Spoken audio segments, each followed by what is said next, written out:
పాత్రికేయ మిత్రులకు నమస్కారము. ఈరోజు ఏ కాలనీ? రెవెన్యూ కాలనీ, శ్రీచక్ర కాలనీ, సంగారెడ్డి టౌన్లోని రెవెన్యూ కాలనీ అంటే చాలా పాత కాలనీ. సుమారు 20 ఏళ్ళ కింద నిర్మించిన కాలనీ. పక్కకు కొత్త కాలనీస్ వచ్చినాయి. శ్రీచక్ర కాలనీ వచ్చింది, తర్వాత ఇతర కాలనీ వచ్చినాయి.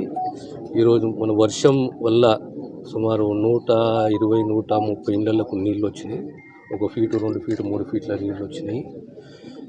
దీనికి భవిష్యత్తులో ఇలా జరగకుండా ఈరోజు పర్సనల్గా ఇన్స్పెక్షన్ చేసి భవిష్యత్తులో ఇలా మళ్ళీ ఇబ్బందులు ప్రజలకు, కాలనీ వాసులకు కలగకుండా చర్యలు తీసుకుంటుంది. డ్రైన్ కావాలి ఇక్కడ. ఇది చంద్రయ్య కుంట ఉంది కదా, ఆ కుంటకు కనెక్టివిటీ చేసుకుంటూ ఓపెన్ డ్రైన్ కావాలి. ఆ తర్వాత ఎర్రకుంట చెరువు అనేది ఇంపార్టెంట్. అంటే న్యాచురల్ ఫ్లో అనేది ఆగిపోతున్నది. వర్షం పడ్డప్పుడు న్యాచురల్ ఫ్లో అనేది ఉండాలి. ఆ నీరు పోవడానికి ఓ దారి ఉండాలి. దానికి అబ్స్ట్రక్షన్ వల్ల తూము చిన్నగా కావడం వల్ల ఈ పరిస్థితి ఏర్పడ్డది.